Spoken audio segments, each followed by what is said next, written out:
विधानसभा speaker ने बता दिया बीजेपी सरकार के मंत्री को भ्रष्ट।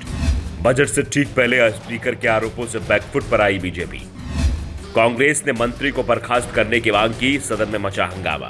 गोवा में लंबे समय से बीजेपी की सरकार और बीजेपी की सरकार पर भ्रष्टाचार के लगातार आरोप भी लगते रहे हैं, लेकिन अभी तक ये आरोप विपक्ष की तरफ से लगाए जाते थे और बीजेपी इन आरोपों को विपक्ष की खींच बताकर खारिज कर देती थी। लेकिन इस बार बीजेपी सरकार पर जो आरोप लगे हैं वो विपक्ष की तरफ से नहीं बल्कि विधानसभा स्पीकर की तरफ से लगाए गए हैं, जिससे गोवा की राजनीति में अचानक ही उबाल आ गया है। गोवा विधानसभा का बजट सत्र चल रहा है। 8 फरवरी को बजट पेश किया जाएगा, लेकिन इस बीच अचानक ही विधानसभा स्पीकर ने गोवा सरकार के कला और संस्कृति मंत्री गोविंद सिंह गौड़ पर भ्रष्टाचार का आरोप लगाकर सियासी हंगामा खड़ा कर दिया है। विधानसभा स्पीकर भी बीजेपी के विधायक हैं और जिस मंत्री पर आरोप लगाया गया है वो भी बीजेपी का ही विधायक है। स्पीकर की तरफ से अपनी ही पार्टी के विधायक और मंत्री पर लगाए गए भ्रष्टाचार के आरोपों ने तूल पकड़ लिया है।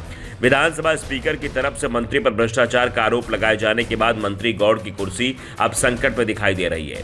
दरअसल विधानसभा स्पीकर रमेश तवड़कर ने गोवा की प्रमोद सावंत सरकार में मंत्री गोविंद गौड़े पर गंभीर आरोप लगाते हुए कहा कि सरकारी खजाने का दुरुपयोग हुआ है और भ्रष्टाचार को अंजाम दिया गया है। विधानसभा स्पीकर ने कहा कि मंत्री ने स्पीकर के विधानसभा क्षेत्र में ही कई संगठनों को बारिश के मौसम में फर्जी कार्यक्रमों के लिए लाखों रुपए के फंड्स पास किए थे। बजट पेश होने से ठीक पहले स्पीकर की ओर से लगाए गए आरोप सावंत सरकार के गले की फांस बन सकता है। आरोप लगाने के साथ साथ स्पीकर ने सरकार से इसकी जांच कराने की भी मांग कर दी है। मंत्री पर कुल 13 संगठनों को तकरीबन 27 लाख रुपए अवैध रूप से आवंटित किए जाने का आरोप है। जिस गांव में पैसों के दुरुपयोग का आरोप लगा है उस गांव के सरपंच समेत पंचायत सदस्यों ने अपने शिकायत पत्र के साथ संगठनों के नाम, आवंटित रकम की राशि और फर्जी कार्यक्रमों की लिस्ट भी सौंपी है, जिसे सीधे तौर पर भ्रष्टाचार का सबूत माना जा रहा है। विधानसभा स्पीकर के आरोपों से बजट पेश होने से ठीक पहले विपक्ष को बैठे बिठाए एक मुद्दा मिल गया है।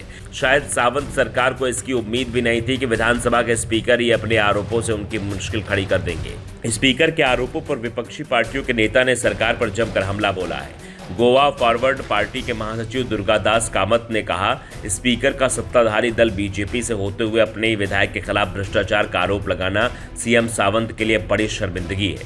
विधानसभा अध्यक्ष जो सत्तारूढ़ बीजेपी से हैं, उन्होंने कला और संस्कृति मंत्री गौड़ के खिलाफ धन के दुरुपयोग का गंभीर आरोप लगाया है। ये स्पष्ट रूप से सीएम सावंत सरकार और उनके मंत्रियों को बेनकाब करता है। हम मांग करते हैं कि गोवा के लोगों को इससे न्याय मिलना चाहिए और उचित जांच होनी चाहिए। वहीं गोवा कांग्रेस प्रमुख अमित पाटकर ने मंत्री गौड़ से इस्तीफा और सीएम सावंत से जवाब मांगा है। उन्होंने कहा कि अध्यक्ष की तरफ से अपने ही मंत्री खिलाफ आरोप लगाना बहुत गंभीर है। ये मूल रूप से हमारे आरोपों का प्रमाण पत्र है कि ये प्रमोद सावंत सरकार और उनके मंत्री भ्रष्ट हैं। ये मंत्री कला अकादमी के नवीनीकरण के घोटाले में शामिल हैं। ऐसे में मंत्री को तत्काल इस्तीफा दे देना चाहिए और सरकार को जवाब देना चाहिए। साफ है, आरोपों से सावंत सरकार मुश्किल में फंस गई है। विपक्ष अब सदन में सरकार को घेरने में जुट गया है। दूसरी तरफ सरकार पर जबरदस्त प्रेशर दिखाई दे रहा है। दावा किया जा रहा है कि सावंत सरकार के पास अब मुसीबत से बचने के लिए कोई ज्यादा विकल्प नहीं बचे हैं। मामला विधानसभा स्पीकर ने उठाया है, इसलिए जांच करने के आदेश देने पड़ेंगे।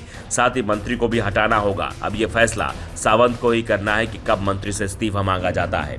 Bureau report, the Navdarpan news.